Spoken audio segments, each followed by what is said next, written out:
Hey, it's Ellie, welcome back to another video. So today I am doing more D&D art.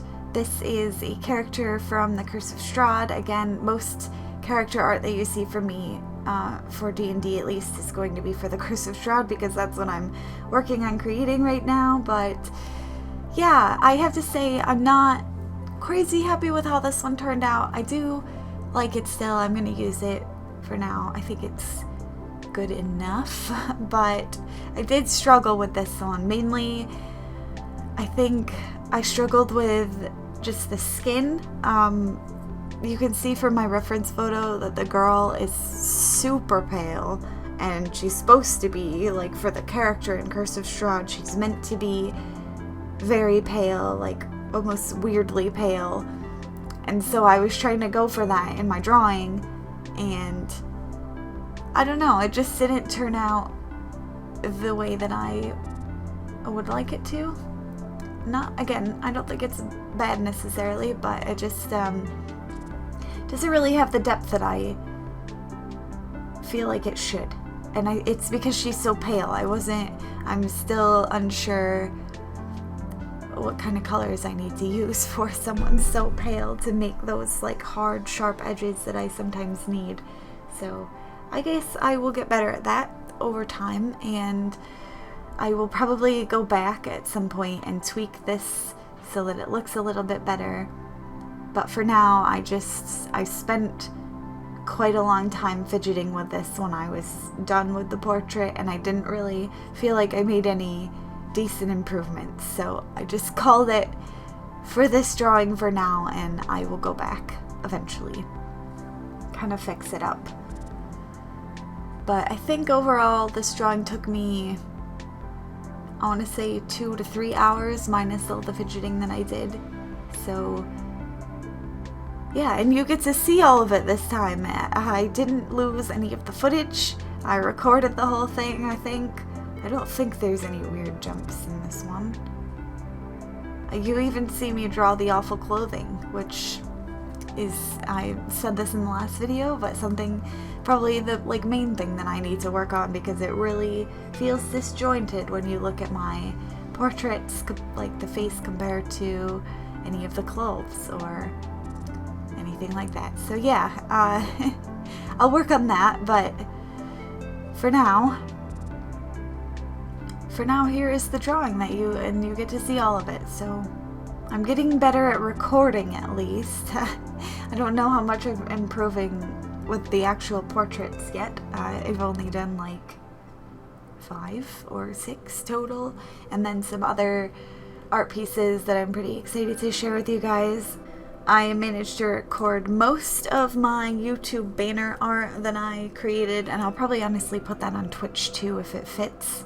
I don't know, there's like a weird channel background that you can upload to Twitch now, and I see that some people don't even have one, so maybe I don't really need one. Like, maybe it's so new that nobody really had uploaded one when I looked at it. But yeah, there's that, so I've got to have some kind of art for that, I guess. I would like to make my channel look nice on YouTube and Twitch.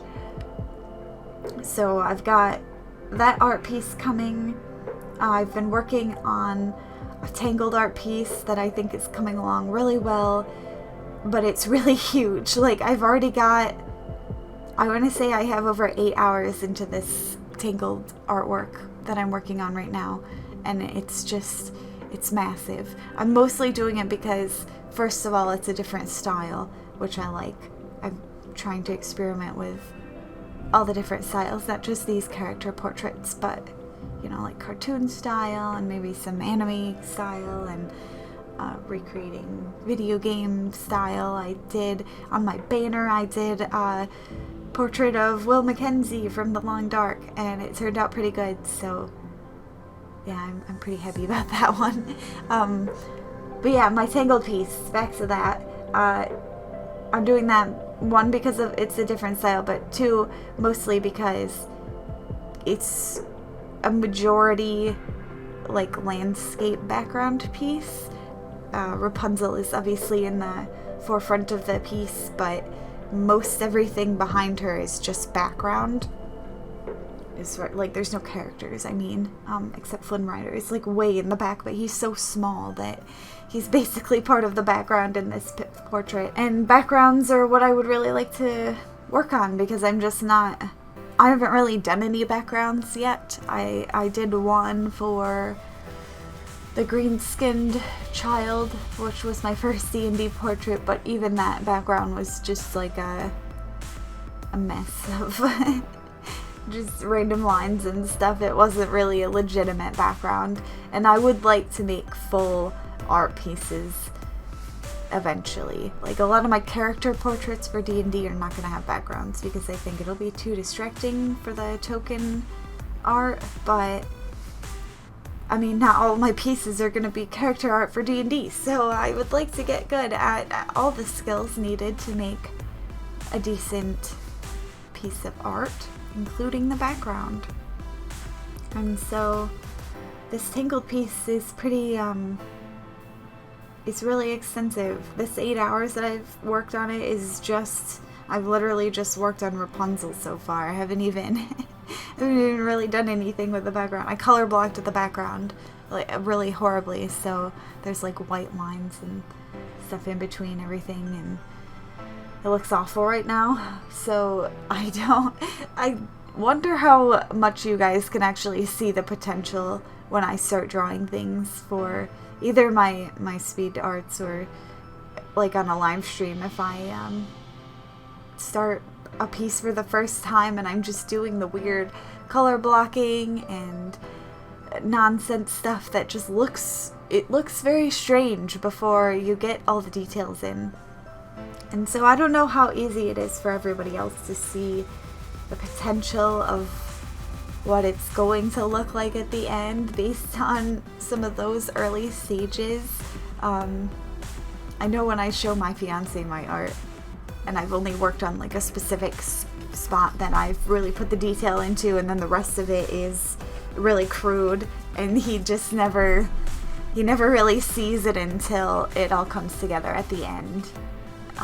And I don't know, maybe that's just him, maybe it's just me who is able to like see past and see the potential very well, because that's something I've generally been able to do like outside of art too.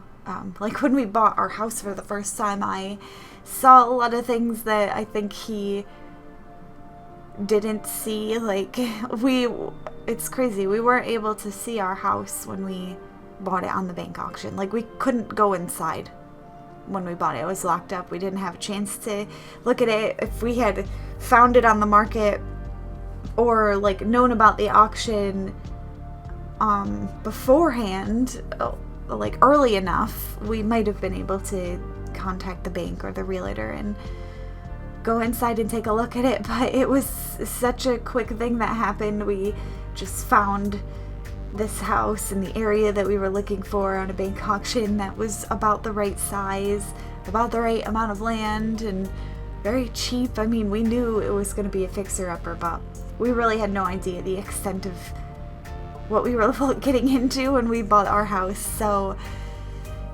yeah, when we first walked into the house, it was a bit of a shock because it was so it was so run down, like it wasn't livable. So we were looking around, and I could tell that my fiance was like, oh no, what have we just done? Like, if we bought a house that we're just gonna have to completely knock down and start over. But I was able to look around and see the potential. All the rooms were really closed off, but I knew once we got a contractor in and talked about where all the support where we could discuss opening up the house and, you know, making it more of an open floor plan, which I like, which we ended up doing.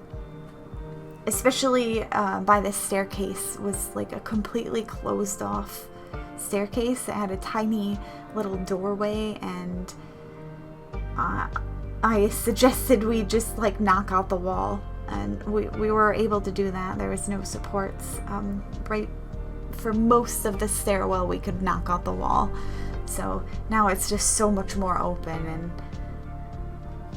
I don't know. So I'm telling you that long story explain how I can usually see potential for things, and I think that helps with my art especially. But I don't know how easy it is for everybody else to see that, like, this is going to turn out semi-decent, even though it looks like a child's drawing right now. That's just kind of the beginning of what you have to do for art, so sometimes. For digital art, at least, I found. I think it really takes until right around, like, this point, actually, in the drawing, to where you can kind of see what it's going to look like in the end. Like, at this stage, I've done some of the details, but not all of them, so this last stage is really the final details that bring everything together, in my opinion, and I think that's really cool. Like, this is my favorite part of the art, because it's just the end, you know. You finally get to see what it looks like, and I'm struggling with the hair. It looks awful. It still looks awful in the end drawing. That's another thing I have to go back and rework, because I don't like the way the hair looks. It is supposed to look a little bit waxy, like, so I'm not I'm not trying to make it look like a real normal hair necessarily in this one, though I don't know if it would matter because I struggle with hair regardless. But for this one, it is supposed to look a little bit weird, but I don't think this weird. I don't know. I don't care for it the way I've drawn it now, which I said this in the last video, but I do really like going back and watching my speed arts, because it helps me a lot see where I've gone wrong and what I can improve as I kind of look at my drawing for 15 minutes. It's easy to see the mistakes at that point, so yeah, I do go back off recording and change the hair a bit, because it looks super weird here. I don't know if it looks better in the final one or not, but I did try a little bit to fix it. And, you know, I said this at the beginning, but I'm not super happy with the shading on the face either. I think the eyes are alright.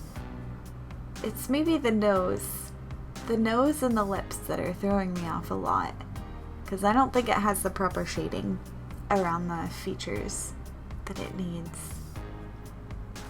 But anyway, the video is just about done. I'm just gonna do the clothing now. Oh, that was a jump cut. There is a jump cut. Okay. Well, anyway. Yeah, I'm just doing the clothing now, and that's about it. I didn't like the reference clothes. I usually don't go with the clothes that the reference photo is wearing, because they don't really match the setting that I'm going for. But yeah, so that's my character. Turned out okay, not the best, but usable at least, so that's a plus. And that's it for the video. So I hope you enjoyed it. If you did, make sure to give it a like and subscribe to my YouTube channel. Go follow me on Twitch so you don't miss my live streams when I start those, hopefully next week. I don't know when you're going to see this video, but hopefully by the second week of January I'll be live streaming. And join my Discord if you want to see my art, or just hang out and chat, or, you know, be a part of the D&D stuff, because I'll have some D&D channels on my Discord now. Thanks for watching, and I hope to see you in the next video. Until then, bye!